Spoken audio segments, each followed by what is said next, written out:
Assalamu alaikum 10th class. I am your mathematics lecturer Iru Mushtaq from the platform of Punjab Group High School Jadawala. Students, hope you are fine and well. Today 22nd July 2020 we are going to discuss theorem number 2 of chapter number 9 in this lecture. Students, we will also discuss some definitions of chapter 9 in this lecture.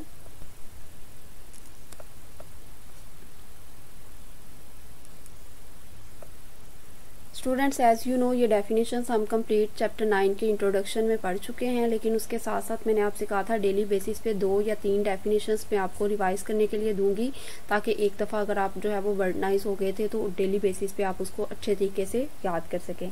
तो सबसे पहले definition है हमारे पास radius की। Radial segment की definition हम कल के लेक्चर में थ्योरम 1 के साथ पढ़ चुके थे। अब वही रेडियस है, लेकिन वहाँ पे लाइन सेगमेंट की बजाय डिस्टेंस का वर्ड आ जाएगा। The distance between the centre and any point of a circle is called its radius. For example, ये एक जो है वो आपके पास सेंटर है, ये उसका सर्कल है। आपने प्रकार से सर्कल ड्रॉ करना है और ये उसके सेंटर से किसी भी एक तरफ का जो डिस्टेंस होता है, ये यहाँ से सेंटर से लेके सर्कल के किसी भी एक पॉइंट का डिस्टेंस, वो इसका रेडियस है। और एक सर्कल के जितने रेडियाई होंगे वो सारे के सारे एक जितने होंगे। The length of radial segment of a circle is equal to its radius. बेटे, वो बात ही सेम है कि जो रेडियल सेगमेंट होता है उसी की लेंथ को क्या कहते हैं? रेडियस कहते हैं। सर्कमफेरेंस क्या है? सिंपल आप कह सकते हो कि जो बाउंड्री होती है सर्कल की, यानी जो हमने जब सर्कल की डेफिनेशन पढ़ी थी तो जो पॉइंट पी मूव कर रहा था सर्कल के गिर्द, वो जो है वो उसको जब हम ट्रेस करते थे तो वो आपके पास सर्कल बन जाता था। उसी पूरे उसकी मूवमेंट वाले जो जितने भी पॉइंट्स हैं उन सबको ट्रेस करके जो उनकी लेंथ बनती है वो आपके पास सर्कमफेरेंस है। The length of the boundary, पूरी बाउंड्री की length traced by moving point P in a circular path. जो एक पॉइंट पी सर्कुलर पाथ में मूव कर रहा था, उस सारी मूवमेंट की, उस सारी बाउंड्री की लेंथ वो जो है वो सर्कमफेरेंस कहलाती है। और सर्कमफेरेंस का फॉर्मूला होता है C is equal to 2πr। R जो है वो रेडियस को शो करता है और पाई एक इरेशनल नंबर है। पाई जो है वो ये क्या है, पाई के बारे में डिस्कस कर लेते हैं। पाई जो है वो एक इरेशनल नंबर है और पाई रेशो है सर्कमफेरेंस एंड डायामीटर का। इरेशनल नंबर क्यों कहते हैं इसे? पाई की वैल्यू है 22/7, तो 22 को 7 पे डिवाइड करने से ये non terminating non repeating fraction हमारे पास आती है, यानी 3.14 आगे चलता जाता है और सेम डिजिट्स रिपीट भी नहीं होते, इस वजह से इसको इरेशनल कहते हैं। तो ये सर्कमफेरेंस और डायामीटर के दरमियान रेशो है। ये जो आपके पास फॉर्मूला है C is equal to 2πr, तो 2r को अगर मैं इसमें से अलहदा कर दूं तो वो 2r यानी 2 रेडियाई मिलके एक डायामीटर बनाते हैं। तो d इधर मल्टीप्लाई हो रहा है, उधर जाके डिवाइड हो जाएगा, तो सर्कमफेरेंस को डिवाइड कर दें डायामीटर पे, तो जो आपके पास आंसर आता है उसे आप पाई कहते हैं। और आर्क क्या है? आर्क की डेफिनेशन आपने करनी है कि आर्क जो है वो पोर्शन होता है सर्कल का, यानी एक पूरा आपके पास सर्कल है, आपने उसकी बाउंड्री में से कोई एक पार्ट सेलेक्ट कर लिया, वो आर्क है। एनी पार्ट और portion of a circle is called its arc. और आर्क को जो है वो इस सिंबल से शो किया जाता है। 2 आर्क्स हो सकती हैं, एक माइनर आर्क और मेजर आर्क। जब आप सर्कल के किसी एक पार्ट को हाईलाइट कर देते हो तो वो एक आर्क है, तो जो रिमेनिंग पार्ट बचता है वो भी जो सर्कल का पार्ट है वो भी एक आर्क है। तो जो सेमी सर्कल यानी हाफ सर्कल से ग्रेटर वाला पोर्शन होता है सर्कल का, वो जो है वो मेजर आर्क, और जो हाफ सर्कल से लेस देन होता है वो सेमी सर्कल से लेस देन होता है वो माइनर आर्क। तो बेसिकली आज हमने 4 डेफिनेशंस रिवाइज की, जिनमें एक रेडियस की डेफिनेशन थी, उसके बाद सर्कमफेरेंस की थी, फिर पाई के बारे में आपको इन्फॉर्मेशन दी और आर्क के बारे में। ये सारी डेफिनेशंस बेटे मैं आपको बता चुकी हूँ। चैप्टर 8 से चैप्टर 13 तक आपका डेफिनेशंस का एक अलहदा शॉर्ट क्वेश्चंस का पोर्शन आता है, जिसमें मोस्टली जो है वो डेफिनेशंस ही शामिल होती हैं। और ये चैप्टर 9 चूँकि इसके हमने थ्योरम कवर करने थे, तो मैंने मोस्टली जो चैप्टर 8 से चैप्टर 13 तक की काफ़ी ज़्यादा डेफिनेशंस इस चैप्टर का हिस्सा हैं, तो आपने इनको जो है वो साथ साथ रिवाइज करना है। डेली जो है वो आपको 2-2 डेफिनेशंस इसीलिए दोबारा से थ्योरम्स के साथ रिवाइज करवा रही हूँ कि आप इनको अच्छे तरीके से याद कर सको। तो चलें अब आज का थ्योरम स्टार्ट करते हैं। सेकेंड थ्योरम आज हमने डिस्कस करना है। एज यू नो स्टूडेंट्स, हमारे पास जो है वो थ्योरम का क्लेम गिवन होता है सिर्फ, उसके बाद बाकी सारी हेडिंग्स हम खुद लिखते हैं, उनके हेडिंग्स की डिटेल भी लिखनी होती है और डायग्राम भी साथ साथ ड्रॉ करनी होती है। डायग्राम के बारे में बेटे मैंने आपको बताया था, जैसे सामने आपको स्लाइड पे पेज नज़र आ रहा है, आप ऐसे भी डायग्राम ड्रॉ कर सकते हैं कि हाफ पेज पे आप लिखते जाएँ वो जो सारी हेडिंग्स है और हाफ पेज पे आप डायग्राम ड्रॉ कर लें, या फिर आप क्लेम के फ़ौरन बाद डायग्राम ड्रॉ करें और फिर बाद में लिखें। लेकिन कुछ बच्चे क्या करते हैं कि लास्ट पे जो है वो पूरा थ्योरम लिखा और लास्ट पे जो है वो डायग्राम ड्रॉ की, तो ये तरीका बिल्कुल नहीं ठीक, क्योंकि डायग्राम जो है वो जो आप ड्रॉ करते हो उसमें जो आपने लेबलिंग की होती है उसी के अकॉर्डिंग आप स्टेटमेंट और रीजंस वगैरह में सब जो है वो लिखते हो। तो अगर आपने डायग्राम लास्ट पे ड्रॉ की तो इसका मतलब है कि वो तो सिर्फ आपने रट्टा लगाया हुआ थ्योरम को, और उसमें फिर मिस्टेक के चांसेस ज़्यादा होते हैं। तो चलें स्टार्ट करते हैं। अ स्ट्रेट लाइन, एक सीधी line drawn from the centre of circle, जो सर्कल के सेंटर से ड्रॉ। पहले सबसे पहली बात तो ये कि आपने प्रकार की मदद से सर्कल ड्रॉ करना है हर दफ़ा। प्रकार की मदद से क्यों करना है? क्योंकि अगर प्रकार की मदद से नहीं करेंगे, आपने वैसे ही कोई गोल चीज़ रख के उसको सर्कल को ड्रॉ कर लिया, तो आप उसका सेंटर से ही डिटेक्ट नहीं कर पाएंगे। तो सेंटर डिटेक्ट नहीं कर पाएंगे तो फिर उसके बाद जो है वो आपसे बाकी डायग्राम गलत बनेगी। अ straight line drawn from the centre of a circle, जो सर्कल के सेंटर से स्ट्रेट लाइन ड्रॉ की जाती है टू बाइसेक्ट अ कॉर्ड। अब कॉर्ड क्या है? कॉर्ड वो लाइन सेगमेंट है जो सर्कल के किसी दो पॉइंट्स को ज्वाइन करवाता है। सबसे पहले बेटे आपने जो है वो एक सर्कल ड्रॉ किया जिसका सेंटर ओ था, और उसके बाद आपने एक वहाँ पे कॉर्ड ड्रॉ की जिस कॉर्ड का नाम है ए बी। कॉर्ड क्या होता है? वो लाइन सेगमेंट जो सर्कल के दो पॉइंट्स को ज्वाइन कर रही है। Which is not a diameter. Chord जो है वो डायामीटर कब बनती है? जब वही कॉर्ड सर्कल के सेंटर से गुजरे। फॉर एग्जांपल ये जो मैं अभी ड्रॉ कर रही हूँ ये जो है वो एक कॉर्ड भी है, यानी ये सर्कल के दो पॉइंट्स को ज्वाइन कर रही है और ये साथ में सेंटर से भी जो है वो गुजर रही है, इस वजह से ये डायामीटर है। तो वो कहते हैं कि जिस कॉर्ड की वो इस थ्योरम में बात कर रहे हैं उसको डायामीटर नहीं होना चाहिए, यानी वो सर्कल के सेंटर से ना गुजर रही हो। ये सारी बातें इज से पीछे वाली जो हैं ये आपके पास गिवन में है। क्या क्या गिवन है कि एक स्ट्रेट लाइन है और वो सर्कल के सेंटर से जो है वो ड्रॉ की गई है। क्यों ड्रॉ की गई है? कि वो बाइसेक्ट करे। राइट का वर्ड नहीं यूज़ हुआ बेटे, सिर्फ बाइसेक्ट का हुआ है कि वो बाइसेक्ट करेगी इस कॉर्ड को। और आपने साबित क्या करना है? इस परपेंडिकुलर टू द कॉर्ड कि वो जो स्ट्रेट लाइन है वो कॉर्ड के परपेंडिकुलर है, यानी ये जो स्ट्रेट लाइन आएगी जो इस कॉर्ड को बाइसेक्ट कर रही है, हमने ये साबित करना है कि ये इसके साथ 90 का एंगल भी बना रही है। आप सिंपल वर्ड्स में ये कह सकते हो कि परपेंडिकुलर बाइसेक्टर की दो कंडीशंस होती हैं। एक आपको गिवन है बाइसेक्शनिंग की, आपको वो प्रूफ करने की जरूरत नहीं है कि बाइसेक्शनिंग हुई है, यानी ये कॉर्ड दो हिस्सों में डिवाइड हो गई। आपने सिर्फ ये साबित करना है कि यहाँ पे जो एंगल बन रहा है वो 90 का है, यानी वो जो ऊपर से लाइन आ रही है OM, ये परपेंडिकुलर है इस लाइन सेगमेंट OB के। तो सबसे पहले जो है वो हमने डायग्राम में से सर्कल ड्रॉ किया, सेंटर शो करवा दिया, सेंटर के बाद एक लाइन सेगमेंट शो करवा दिया फिलहाल, और उसके बाद OM जो है वो एक लाइन सेगमेंट ड्रॉ किया O से M तक जो इसको बाइसेक्ट करेगा, यानी इसके दो एक जैसे हिस्से करेगा। M इज़ द गिवन में लिखेंगे M is the mid point of any code AB। हमने मिड पॉइंट क्यों जो है वो इसको कहा और ये हमने गिवन में क्यों लिखा? क्योंकि हमें पता था कि इसकी बाइसेक्शनिंग हो रही है। बाइसेक्शनिंग का मतलब है दो एक जैसे पार्ट्स बन चुके हैं। तो दो एक जैसे पार्ट्स कब बनते हैं? जब वो लाइन सेगमेंट इसके इस लाइन सेगमेंट के मिड पॉइंट से जो है वो गुजरेगा। तो ये मिड पॉइंट पहले डिक्लेयर करेंगे तो तभी हमें पता चलेगा कि इधर वाली साइड के इक्वल है। M is the mid point of any chord. M जो है वो मिड पॉइंट है और कॉर्ड का नाम क्या है? AB ऑफ अ सर्कल, और उस सर्कल का सेंटर क्या है? At O। सर्कल का सेंटर है O पे। Chord AB is not the diameter of circle. Chord AB जो है वो डायामीटर नहीं है सर्कल का, ये बात ज़हन में रखनी है। और ये हमारे पास गिवन है। गिवन का आपको पता है कि 1 नंबर होता है पेपर में, 8 मार्क्स का टोटल थ्योरम होता है और 1 नंबर डायग्राम का होता है। ओके, नेक्स्ट हमने साबित क्या करना है कि ये जो लाइन आ रही है OM ये 90 का एंगल बना रही है इस लाइन सेगमेंट AB के साथ। तो OM के ऊपर भी लाइन सेगमेंट का साइन, क्योंकि ये O से स्टार्ट होके M तक जो है वो ख़त्म हो रहा है, जिसके दोनों हमें स्टार्टिंग और एंडिंग पॉइंट्स पता होते हैं, वो लाइन सेगमेंट होता है। लाइन सेगमेंट के ऊपर ये वाला साइन लगाते हैं। ये परपेंडिकुलर यानी 90 डिग्री के लिए जो है वो लाइन ये सिंबल है। और उसके बाद the chord line segment AB भी चूँकि एक लाइन सेगमेंट है, क्योंकि उसका भी हमें स्टार्टिंग और एंडिंग पॉइंट पता है। नेक्स्ट बेटे हमने कंस्ट्रक्शन में हम वो स्टेप्स ऐड करते हैं जिसके बारे में हमें जो है वो हम श्योर नहीं होते कि ये वाला जो है इसमें ऐड करना है कि नहीं। आप कंस्ट्रक्शन को डॉटेड लाइन से भी शो कर सकते हैं, कोई प्रॉब्लम नहीं है उसमें। तो ये आपने जो है वो डॉटेड लाइन से अगर शो करवाना चाहें तो डॉटेड लाइन से भी करवा सकते हैं। कंस्ट्रक्शन में आपने क्या किया है? आपने ज्वाइन किया है A और B को उसके सेंटर के साथ जो कि है O, और उसके बाद आपके पास ये जो यहाँ पे आपने दोनों एंगल्स के नाम लिख दिए हैं। इसको एंगल 1 कह दिया A वाले को, और इसको एंगल जो है वो B कह दिया।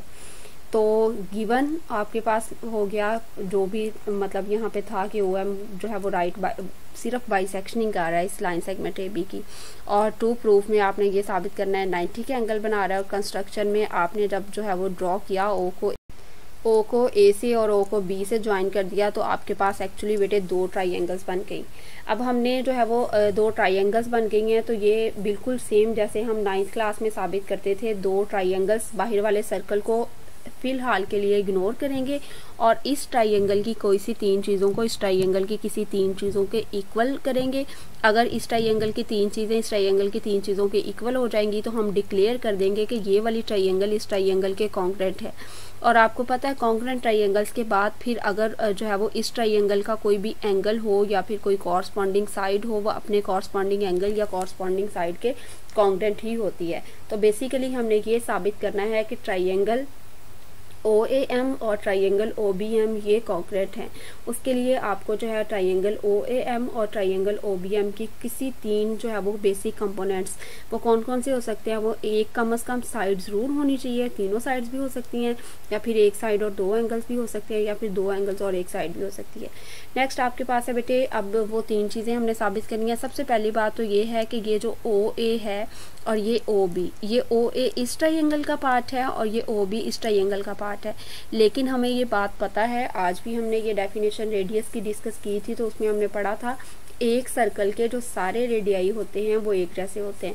और रेडियाई क्या है, जो वो वाला जो है वो डिस्टेंस जो सर्कल के सेंटर से किसी एक पॉइंट को ज्वाइन करने वाला लाइन सेगमेंट का होता है। तो ये OB सर्कल के सेंटर से ये सर्कल के एक पॉइंट को ज्वाइन कर रहा है, तो इसका मतलब है OA भी रेडियस है।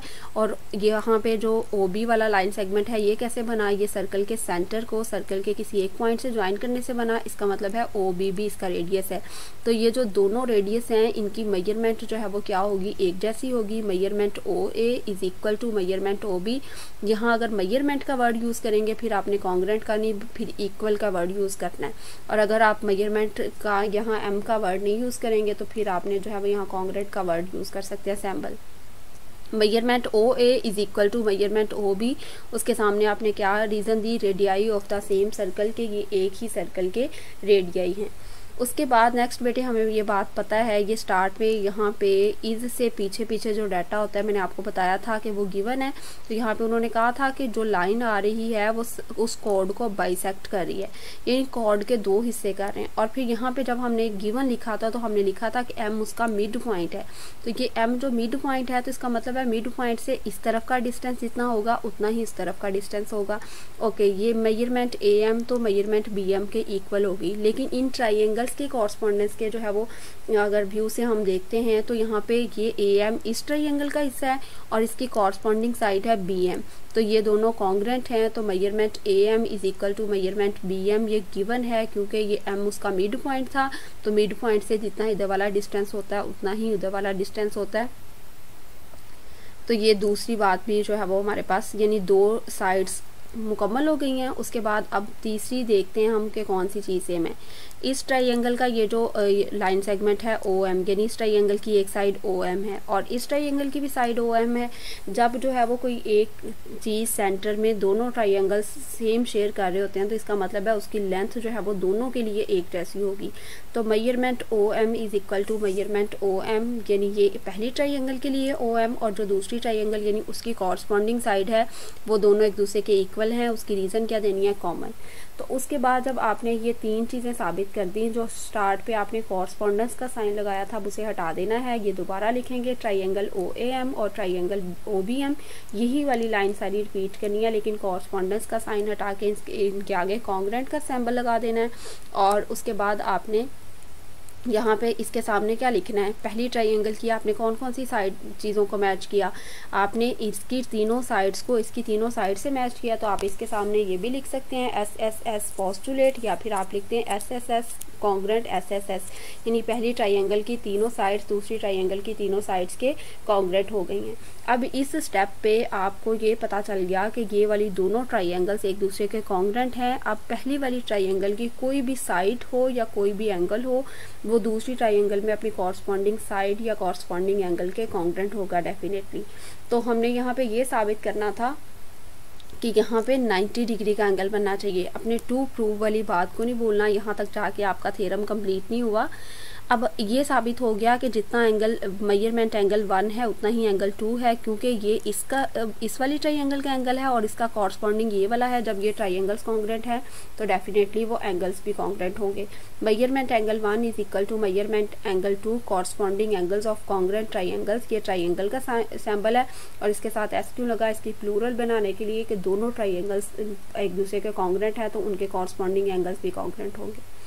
ओके बेटे, अभी तक ये साबित हुआ है कि ये दोनों एक जैसे हैं एंगल्स। उसके बाद हमें ये बात पता है कि एक लाइन के जो टोटल एंगल्स होते हैं उनका सम होता है 180।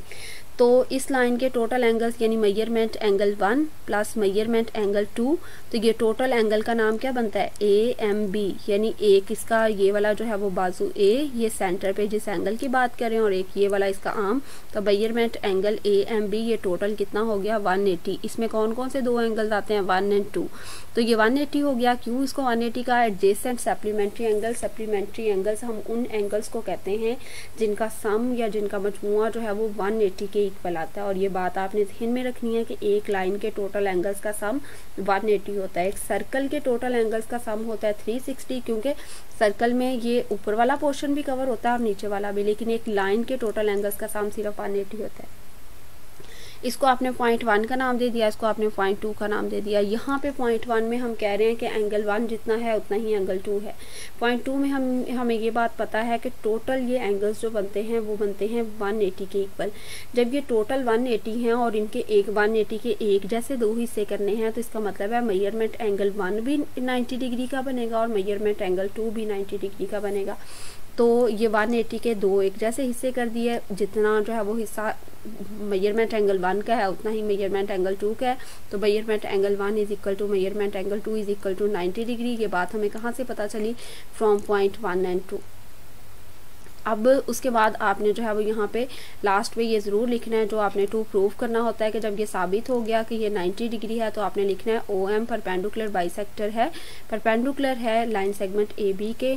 तो रिपीट कर लेते हैं इस थ्योरम को। इस थ्योरम में आपके पास क्या चीज़ गिवन थी, आपको सिर्फ ये बता दिया था कि सर्कल के सेंटर से एक स्ट्रेट लाइन ड्रॉ हो रही है और वो आपके वो जो सर्कल के कॉर्ड है, कॉर्ड क्या था, कॉर्ड वो लाइन सेगमेंट है जो सर्कल के 2 पॉइंट्स को जो है वो ज्वाइन करती है। तो वो कॉर्ड को जो है वो बाइसेक्ट कर रहा है, यानी ये बता दिया गया कि कॉर्ड के 2 हिस्से हो गए, AM इक्वल है BM के। लेकिन आपने क्या साबित करना है, आपने ये साबित करना है कि OM परपेंडिकुलर है AB के, यानी वो जो लाइन ऊपर से आ रही है ये AB के साथ 90 का एंगल बना रही है। तो उस मकसद के लिए आपने क्या किया, ये गिवन 2 प्रूव और कंस्ट्रक्शन लिखने के बाद आपने सबसे पहले इन दोनों ट्राइंगल में कॉरस्पॉन्डेंस चेक की, इन दोनों ट्राइंगल्स की तीनों साइड्स को एक दूसरे के इक्वल किया और उसके बाद डिक्लेयर किया कि दोनों ट्राइंगल्स एक जैसी हैं यानी कॉन्ग्रुएंट हैं।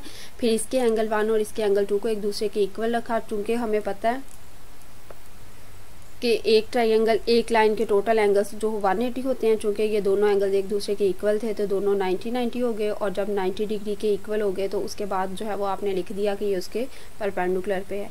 आपने होमवर्क जो है वो आपका आज के लेक्चर के हवाले से थ्योरम नंबर 2 बेटे आपने याद करना है और इसकी जो डायग्राम है उसको जो है वो ड्रॉ करके ज़रूर देखें 2-3 मिनट बाद। पहले जो है वो बुक से देख के एक दफ़ा प्रैक्टिस कर लें, उसके बाद ज़ुबानी उसको ड्रॉ करें और पूरा थ्योरम भी जो है वो याद करने के बाद ज़रूर लिखें। आपने थ्योरम को जब चेक करना है याद करने के बाद, लिखने के बाद, तो ये बात का ध्यान रखें कि आपने हर लाइन सेगमेंट को, हर एक सैम्बल को बहुत ज़्यादा ध्यान से चेक करना है, क्योंकि थ्योरम आप पूरा याद कर लेते हो लेकिन अगर आपने लाइन सेगमेंट की बजाय रे का साइन यूज़ कर दिया या परपेंडिकुलर का जो है वो साइन सही तरीके से यूज़ नहीं किया या साथ में मेजरमेंट के लिए मेंशन नहीं किया, इन सारी बातों का जब तक आप ध्यान नहीं रखते हैं तो आपके थ्योरम में जो है वो मार्क्स कटते हैं। मार्क्स की डिवीज़न मैंने आपको बता दी थी कि डायग्राम जो है वो ज़रूरी है। अगर डायग्राम आप नहीं ड्रॉ करते तो थ्योरम आपने बेशक पूरा ठीक लिखा हो, वो आपका थ्योरम ही चेक नहीं होगा। तो डायग्राम प्रॉपरली ड्रॉ करनी है, सारी हेडिंग्स एक सीक्वेंस में हो। ये नहीं है कि आप 2 प्रूफ पहले लिख रहे हैं, गिवन बाद में लिख रहे हैं, या कंस्ट्रक्शन हेडिंग्स की तरतीब रिपीट कर देती हूँ। डायग्राम सबसे पहले, उसके बाद गिवन, फिर 2 प्रूफ, फिर कंस्ट्रक्शन, फिर प्रूफ। प्रूफ के अंदर 2 सब हेडिंग्स आती हैं, स्टेटमेंट्स की और रीजंस की। और बेटे आज के थ्योरम में हमने जो है वो ये बात डिस्कस की, एक तो जो है वो बाइसेक्शनिंग की बात हुई। बाइसेक्शनिंग का मतलब होता है 2 इक्वल पार्ट्स में डिवाइड करना, और साथ में परपेंडिकुलर की बात हुई। परपेंडिकुलर ड्रॉ करना हो किसी भी लाइन सेगमेंट पे तो इसका मतलब है कि आपने एक ऐसी लाइन या एक ऐसी रे ड्रॉ करनी है उस लाइन सेगमेंट के ऊपर जो उसके जो है वो उसके साथ 90 डिग्री का एंगल बना रहा हो। 90 डिग्री का वर्ड हो या परपेंडिकुलर या ऑल्टीट्यूड, इन सब का सेम मतलब है। तो उम्मीद करती हूँ स्टूडेंट्स आपको आज का थ्योरम समझ आया होगा, और आप ज़रूर इस थ्योरम को जो है याद करने के बाद इसकी रिटर्न प्रैक्टिस करेंगे। अल्लाह ताला आप सबको अपने हिफ्ज़-ओ-मान में रखे। थैंक यू स्टूडेंट्स, अल्लाह हाफिज़।